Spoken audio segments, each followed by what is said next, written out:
Podcast Bíblia Aberta, do site www.bibliaaberta.com.br. O podcast que mantém a Bíblia aberta para todos os assuntos. Um ministério da Igreja Batista Emanuel de Jundiaí.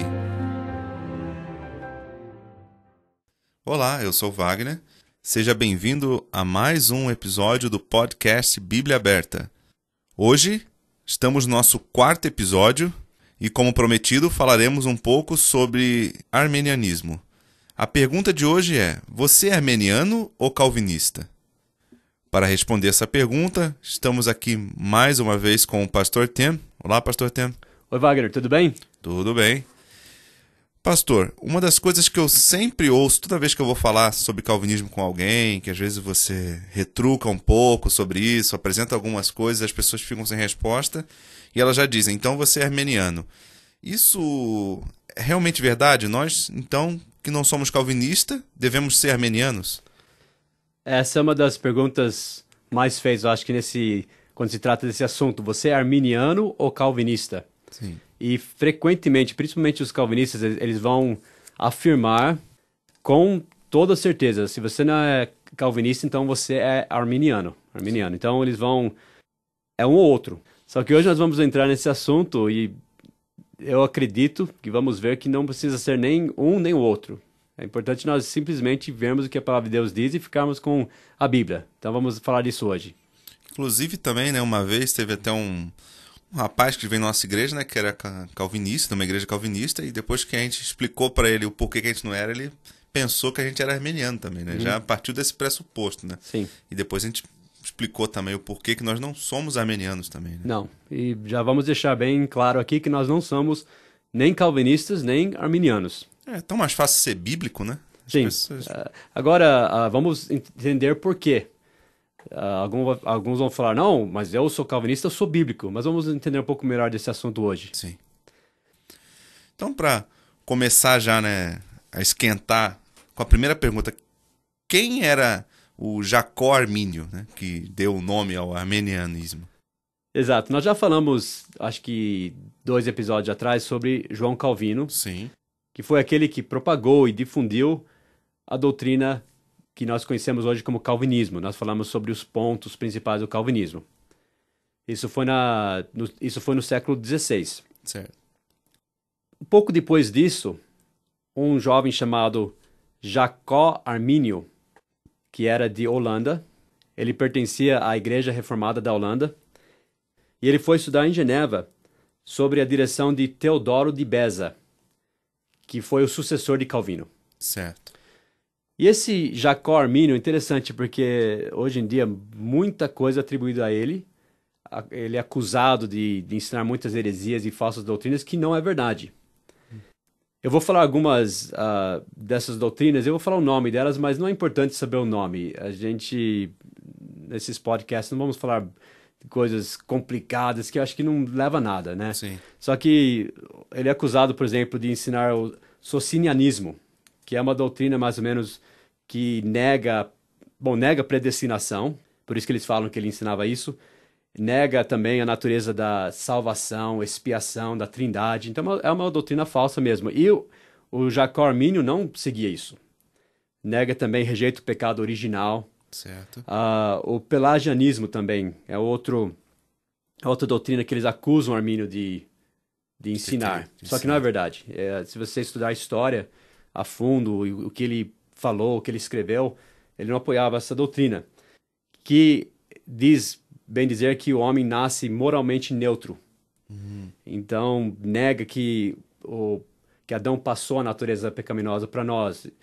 Então, é uma doutrina também, é heresia. Mas o Jacó Armínio não acreditava nisso. Não, mas ele é acusado disso. Então, quando pessoas... Mas não quer dizer também que ele estava certo, né? Só porque ele não acreditava nisso. Então, o Jacó Armínio, se você estudar o que ele ensinava mesmo, é muito perto do que a gente acredita. Certo. Depois, os seguidores dele levaram a doutrina para um outro extremo. Sim. E a gente vai ver, o Jacó Armínio era uma pessoa...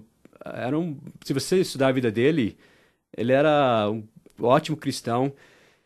Ele até defendia o calvinismo, mas ele era considerado um calvinista moderado no começo e Ele estudou sobre Teodoro Beza e ele começou a questionar não a predestinação em si, mas especificamente uma doutrina. Bom, eu vou ler o nome dessa doutrina chamada supralap. Lê você, Wagner. Supralapsarianismo. É difícil falar. Bom, vou tentar. Supralapa, não, supralapsiarismo. Supralapsiarismo. Agora fala isso 10 vezes.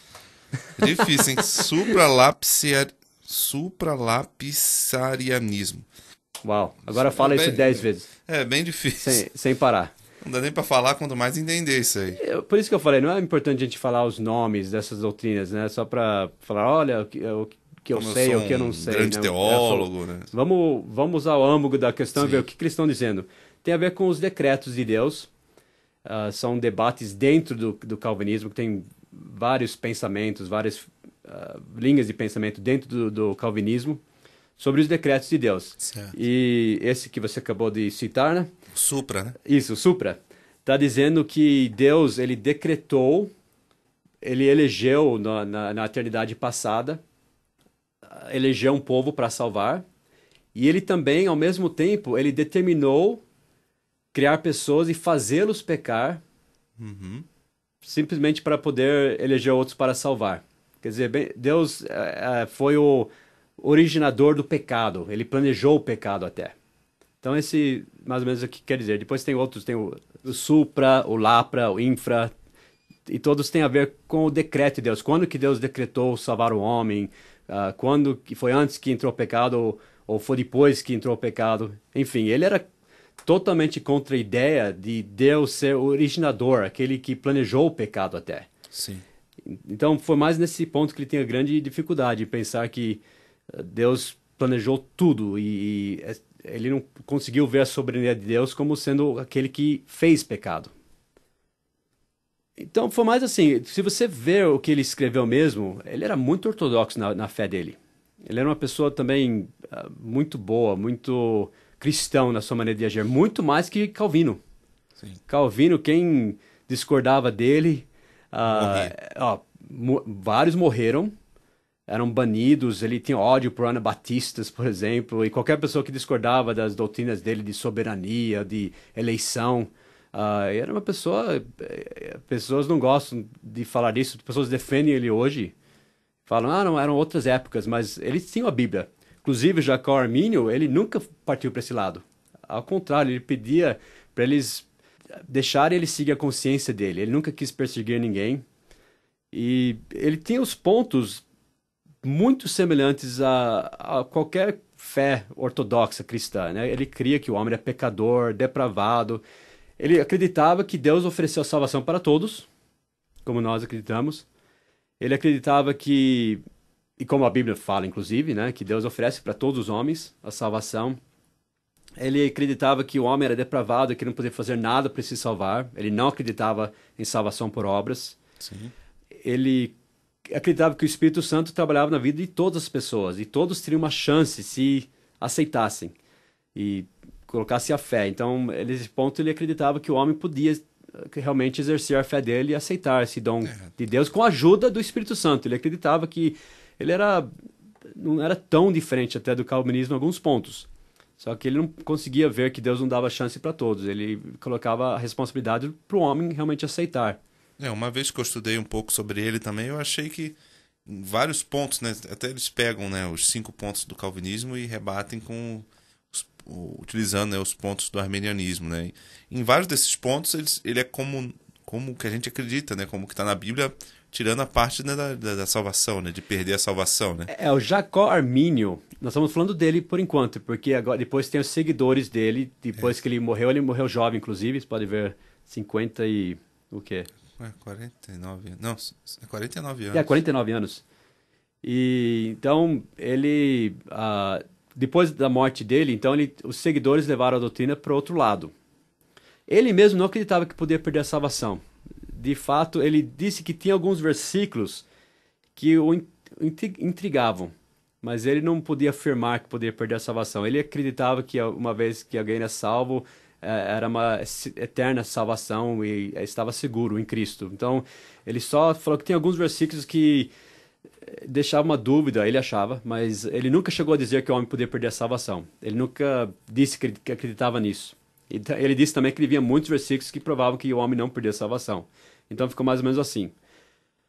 Depois que ele faleceu, inclusive, ele sofreu muito. Ele morreu jovem até pela perseguição que ele sofreu e muito estresse naquela época, Mas né? Por assim causa disso. como Calvino, ele também criou um sistema?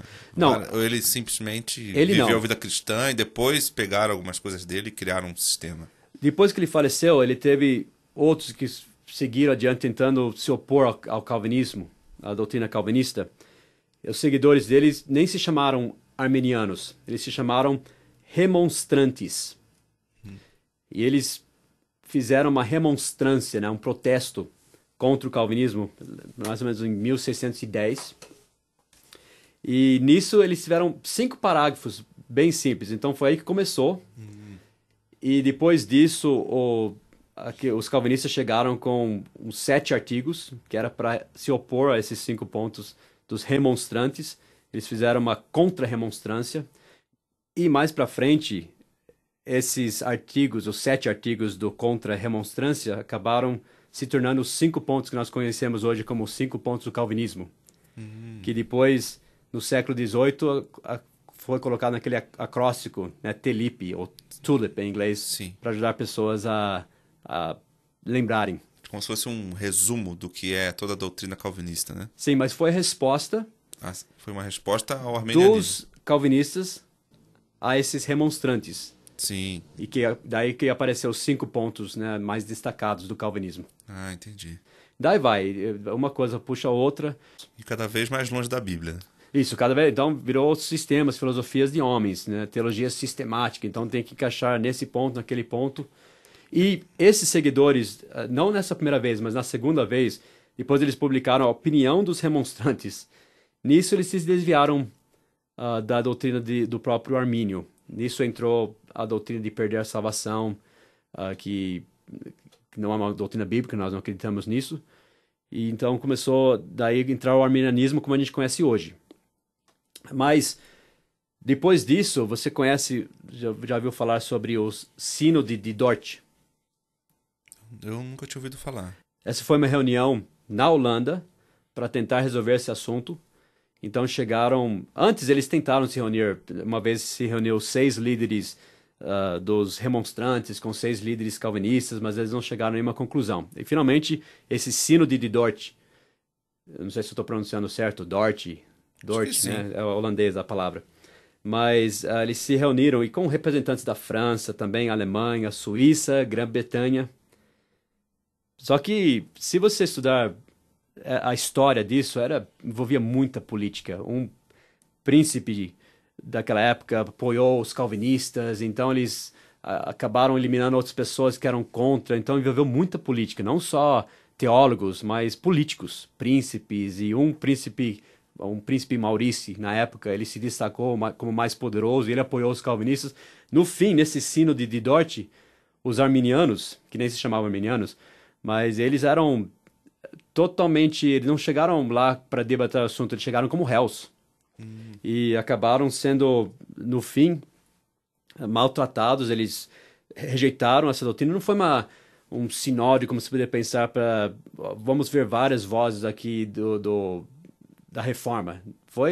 Os calvinistas dominaram politicamente e simplesmente depois disso começaram uma perseguição aberta contra qualquer um que não apoiava a doutrina calvinista. Baniram os líderes dos remonstrantes, realmente ou um foi morto, decapitado, muitos foram banidos, perderam tudo. Então foi uma perseguição mesmo. Eles uniram a igreja com o Estado e foi uma grande perseguição. E mais para frente, daí a gente teria que entrar na história de tudo isso, mas lá na Inglaterra teve a Assembleia de Westminster, que muitos conhecem a Confissão de Westminster. Eles colocam como uma grande declaração autoritária e sistemática sobre a verdade cristã. Um encontro de intelectuais. Isso. Aliás, eles têm grande orgulho desses homens. Eles chamam os divinos de Westminster. Só que essa Assembleia de Westminster foi uma grande politicagem também. Muita política envolvida. Se você fosse ler a história. Então, pessoas eles querem que você ache hoje que a doutrina calvinista era a única crença defendida pelos reformadores. Não tinha muitas outras crenças, só que verdade, né? naquela época eles dominaram Geneva, aqui na Holanda, depois na Inglaterra teve... Depende do rei. Às vezes eles rejeitavam, às vezes eles aceitavam, defendiam. Então, nessa Assembleia de Westminster, quem estava reinando era calvinista e virou a lei da terra. Você sabe que eles não, de uma forma antibíblica, eles não separaram a igreja do Estado. Então, muitos foram perseguidos. Os coitados anabatistas foram perseguidos por todos. Já eram perseguidos pelos católicos. Depois, os, entre aspas, reformadores perseguiram eles tão severamente quanto a igreja católica. E onde que Lutero estava nessa história? Também, Nessa o época? luteranismo envolvia uma forma de calvinismo também. Então, os seguidores também perseguiram os anabatistas. Só que não era... O calvinismo era a única crença da reforma, não. Tinha, inclusive, esses remonstrantes apanharam bastante. Por quê? Por causa de política. Se você for ver, inclusive, o parlamento inglês mataram o rei da Inglaterra na época, mataram o arquebispo, tiraram muitos bispos das posições deles da igreja da Inglaterra naquela época. E daí, quando chegou nessa assembleia, eram os calvinistas que estavam dominando. E que vai bem com a doutrina deles. Não tem livre-arbítrio, né? Não tem escolha. Deus já determinou quem ele ama desde a eternidade passada, quem ele odeia. Então, sendo assim, você pode forçar a sua crença em pessoas, né?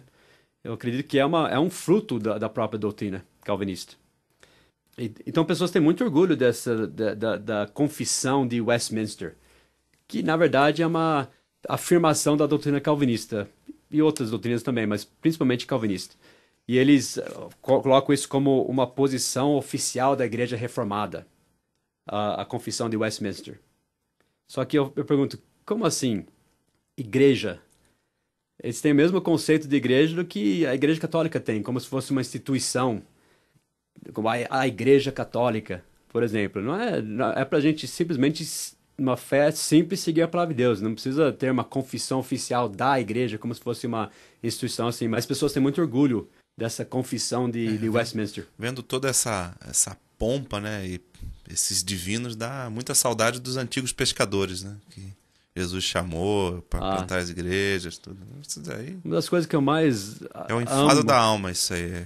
uma das coisas que eu mais adoro ver é uma velhinha que ama Jesus, que lê a Bíblia, a sua Bíblia, e você conversa com ela, ela fala das coisas de Deus, e simplesmente eu estava lembrando uma história hoje de uma mulher que foi ser uma missionária lá nas montanhas dos Estados Unidos, e foi um grande teólogo lá, e ele começou a falar que quando a pessoa morria, a alma dela dormia, e etc, etc. E essa pessoa ficou toda confusa. Ela foi conversar com uma velhinha que era conhecida a mulher da Bíblia. Ela era uma senhora que lia a Bíblia dela, amava Jesus.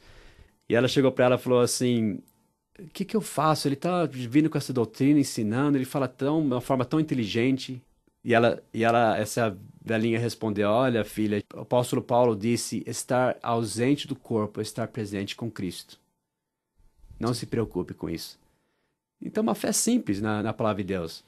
Não precisa seguir nenhum credo, nenhum sínodo, nenhuma confissão. Vamos seguir a palavra de Deus. Ponto final. Qualquer coisa que a gente pegue que seja mais difícil de entender que a Bíblia, é melhor jogar fora. Fica só com a Bíblia. Exato. Isso. Um sistema muito dificílimo difícil de entender. Se é difícil de entender, eu sou uma pessoa que sou formado, estudo, tudo. Eu acho difícil de entender, imagina uma pessoa que não tem estudo, vai entender como isso? Nunca vai ter certeza se é salvo, nunca vai saber. Isso, a Bíblia não fala da simplicidade que há em Cristo. É muito simples. É tão refrescante isso. Agora, respondendo a pergunta, você já sabe que nós não somos calvinistas, mas também, pensando na doutrina arminiana hoje, nós não somos arminianos também. Falamos bastante bem, né, de Jacó Armínio, estão pensando que a gente é arminiano, mas a gente não é também. Não somos. Eu quis dizer, se você estudar a história dele, ele não levou a doutrina ao ponto que os seguidores dele levaram depois. Eu tenho escritas dele. Sim. Eram muito ortodoxas. Ele cria mesmo na salvação pela graça, por meio da fé. A família dele foi morta pela Igreja Católica, pela Inquisição Espanhola. Eles entraram no vilarejo dele, mataram a família dele. Ele era uma pessoa que amava Cristo, você vê pelo testemunho dele. Ao contrário de muitas coisas que eu leio de Calvino, Sim. que eram assustadores, ouvir falar a verdade. Eu não estou falando quem é salvo ou não, mas estou dizendo que a atitude dele não era cristã muitas vezes. Se a única coisa que a gente pode ver é a atitude, não o coração, né? Sim. Deixa a desejar um pouco as coisas que ele fez. Assusta, vamos dizer assim. Assusta. Agora, o arminianismo, nós também não apoiamos. Nós não vamos focar no arminianismo, que seria um outro assunto. Só que muitas pessoas nem sabem o que são, né? Pessoas não falam, eu sou arminianista. Às vezes a gente tem que pegar cada doutrina um por um, né, e tratar. E quando às vezes a gente começa a falar de calvinismo, as pessoas já associam, então você deve ser armeniano. Então Exato. por isso até que a gente está fazendo esse episódio só para mostrar também que nós não somos armenianos. Verdade. E tem, sem dúvida, eu acredito no arminianismo deve ter vários pensamentos diferentes também. Cada pessoa deve pensar diferente, enfim, deve ter muitas diferentes dentro do arminianismo também. Mas, por exemplo, tem uma linha do arminianismo que diz que o homem não nasce com a natureza pecaminosa. Isso é bíblico? Claro que não. Difícil, hein? Você tem um filhinho, né, Faz Wagner? sentido nenhum. Ele está começando a falar agora, mas você acha que ele já tem a natureza pecaminosa? Desde que nasceu Acho você que já sim, né? percebe, né? A Bíblia fala, está falando do Davi, falando que foi concebido em pecado. Não foi o ato da relação dos pais que foi pecado, porque nós sabemos que isso não é pecado da forma de Deus, mas ele nasceu pecador. Sim. Todos nascem pecadores. A Bíblia é bem clara nesse assunto. Só que tem uma linha de arminianismo que, não, o homem é totalmente escolha. Então, eles destacam o livre-arbítrio de um extremo antibíblico. Então, quando a gente fala que o homem tem escolha, não nesse extremo de um homem simplesmente nasce neutro, por exemplo, e pode escolher se... Nós cremos, né, que se um bebê morre, ele não vai para o inferno também, porque aí também não tem sentido. Alguns calvinistas creem nisso. Você está falando de calvinismo, né? Não, estou falando nós cremos que o homem nasce pecador, né? Mas Sim. não quer dizer que um bebê morrendo vá para o inferno. Não. Ele não teve como decidir por Cristo. Se você, e Deus é justo. Você Então, só vai pensar nisso se você abraça a doutrina calvinista. sim. Porque daí é aquilo que Deus, antes da fundação do mundo, odeia alguns e ama outros. E nós não acreditamos nisso. A gente até pode falar desse assunto um outro dia. Mas, não. Claro que não, porque Cristo morreu por todos. E nesse sentido, a gente vai ver em Romanos, por exemplo, também que essas crianças são seguras em Cristo. Até que elas façam uma escolha. Ninguém vai para o inferno por causa dos pecados de Adão, mas porque vão fazer uma escolha. E a gente acredita que tem trechos na Bíblia que mostram claramente que quando uma pessoa não tem a capacidade de fazer escolha, não sabe, como disse, por exemplo, no livro de Jonas, não sabe nem a diferença entre a mão direita e a mão esquerda, então essa pessoa é segura, ela ainda não pode decidir, não pode fazer uma decisão. Então Deus não vai condenar uma pessoa por isso, né? Ele é um Deus justo. Nós acreditamos. Tem, claro, aquela história da filha do Davi, que ele falou que ele iria para ela. Ele acreditava que estava com Cristo, estava no céu. E, enfim, esse é um outro assunto. Mas, agora, o próprio calvinismo, ele acreditava, num daqueles documentos contra a remonstrância, que nós falamos no começo, eles falaram sobre batismo infantil, por exemplo, que garantia que as crianças iam ser eleitas. Por isso que eu falei, se eu fosse calvinista mesmo, eu iria querer ser da linha presbiteriana, alguma coisa assim. Para já batizar a criança. Você garante que seu filho é um dos eleitos. Sim. Mas que não Por é aspersão ainda, para não ter tanto problema com a criança. mais fácil. É melhor, né? Tá vendo? Por isso que nós falamos, se você abraça a doutrina calvinista, vai afetar muita coisa. Vai afetar a sua escatologia, Israel, igreja, Israel vira a igreja. Isso é Você outro vai até assunto. odiar Israel, dependendo da linha, né? Por isso que nós falamos, afeta muito. Não é uma coisa que você pode separar de toda a sua doutrina. Não, é uma coisa que permeia cada área de doutrina. Só que o arminianismo, a gente está falando agora especificamente do arminianismo, coloca o livre-arbítrio de uma forma antibíblica também. Acredito que a liberdade nunca é afetada, por exemplo, pela natureza do homem. Claro que a natureza do homem afeta as nossas escolhas. Por exemplo, o homem, nós vemos trechos na Bíblia assim que mostram que o homem ele pode chegar a pecar de uma tal forma que a consciência dele é cauterizada. Isso é uma doutrina bíblica. Como aconteceu com o faraó. Sim, eles chegam num ponto, e como aconteceu com pessoas em Romanos, por exemplo, que Deus os deixa. Você pode chegar a um ponto que você peca de uma certa forma, que você resiste de certa forma, que Deus te abandona mesmo ao seu pecado. Por isso, até na época de Noé, né, Deus disse: meu espírito não vai contender mais com o homem. Quer dizer, o homem estava resistindo até um ponto que Deus falou: chega.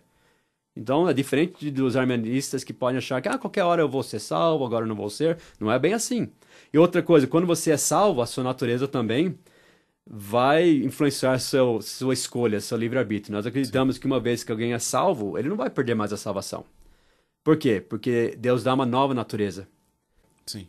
Isso os arminianos vão dizer que você pode ser salvo, depois acho que eu vou não ser salvo mais. Não, Deus nos dá uma nova natureza. Nós somos participantes da natureza divina, a Bíblia diz. Se você leva com tanta leviandade a salvação, provavelmente você não é salvo. A ponto de, hoje eu vou ser salvo, amanhã não. Se você leva desse jeito, você não deve ser salvo. Ninguém leva com tanta leviandade a própria salvação. Não, mas alguns acham que você pode cometer algum pecado que pode acabar perdendo a salvação. Mas nós nunca explicam quais pecados, né? Não. Você pode fazer fofoca à vontade, mas algum outro pecado mais sério, aí você perdeu a salvação. Fofocar na igreja não tem problema. Matar, beber, acho que seria mais... Fofocar, esse geralmente não Criar perde contenda entre irmãos, não, Deus esse não perde a salvação. Abomina, isso aí não perde também, não. Mas sem dúvida esse é outro assunto que a gente poderia conversar um dia. Só que nós acreditamos que uma vez que alguém é salvo, o Espírito Santo vem habitar neles. Ele dá uma nova natureza, essa natureza não peca. E você nunca vai perder isso. Você fala, não, meu livre-arbítrio pode escolher não ser salvo. Você não pode mais, você é filho de Deus. Sim. Daí Deus vai te tratar como filho. Você pode levar uma vida como Ló e não ser um pilar da fé, né? Mas e também, você vai ser salvo. Se é filho, o que Deus faz com o filho? Ele exorta, né? Ele corrige, açoita todos que chamam por filho. Então, o livre-arbítrio também do homem não é o que reina também.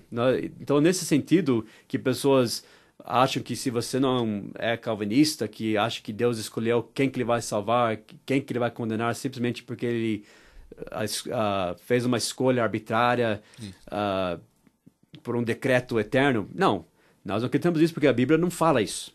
Sim. Por outro lado, a Bíblia é bem clara sobre a natureza que o salvo tem, sobre a segurança da salvação. Então nós não somos arminianos.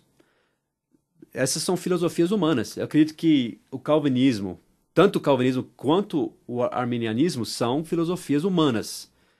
São teologias sistemáticas que eles montaram e querem nos forçar a ser um ou outro.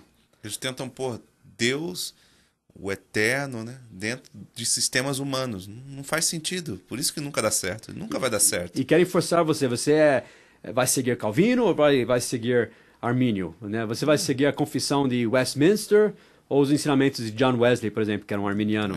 Nós vamos seguir a Cristo, né? A gente não vai seguir nada disso. O que a Bíblia diz? Examinai tudo, retende o bem. 1 Tessalonicenses 5:21. Então é isso que nós temos que fazer. Não importa quem disse, quem falou, se foi João Calvino, se foi Jacó Armínio, vamos ver o que a Bíblia diz. Papa João Paulo II, tanto faz. Não importa. Falou. Examinai o que a Bíblia diz. Tudo. E retende o bem. Então é isso que nós vamos tentar fazer. Sim. A Bíblia é o teste da verdade. Então, se alguém me pergunta, você é calvinismo ou arminianismo? Eu vou dizer, a Bíblia é a nossa única autoridade.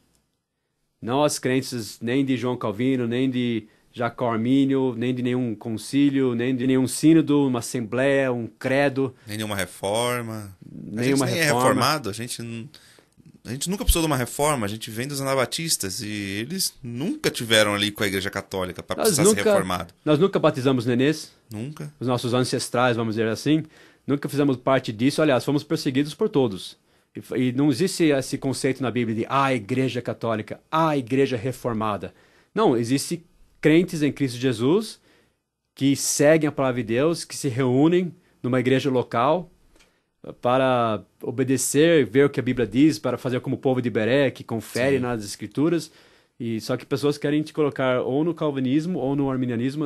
Mas graças a Deus eu posso dizer, não digo isso orgulhoso. Você lembra aquelas pessoas em 1 Coríntios, né, que Paulo escreveu, que estavam dizendo, eu sou de Paulo, outro, eu sou de Apolo, eu sou de Cristo. Não é isso. Nós devemos seguir pessoas e filosofias, mas a palavra de Deus. Então a gente vai tratar cada assunto um por um. Até a gente agora vai entrar nos próximos episódios. Vamos começar já falando sobre os pontos do calvinismo, um por um.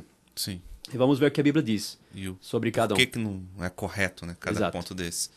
Bom, estamos com o nosso tempo já estourado, né? Para esse episódio. Acredito que deu para explicar bem a diferença, né, do calvinismo para o arminianismo, por que nós não somos nenhum dos dois, para a gente poder agora partir para estudar mais a fundo, né, os pontos do calvinismo, até que a gente possa encerrar mesmo esse assunto, né? E esperamos que tenha ajudado as pessoas, né, que tem essa dúvida. E você, ouvinte, que tem alguma dúvida, quer pedir algum esclarecimento, precisa da nossa ajuda para alguma coisa, no post nós temos nossos contatos, nossos canais, né, de contato, e dependendo do que seja, podemos até utilizar em episódios mais à frente, né? Muito obrigado, e obrigado, Pastor Tien, por mais esse episódio, né? Obrigado, Wagner. E até semana que vem. E até semana que vem para o nosso 5º episódio, quando entraremos no primeiro ponto do calvinismo. Isso, que é total depravação do homem ou total inabilidade do homem. Sim, então até a próxima semana. Até lá. Tchau.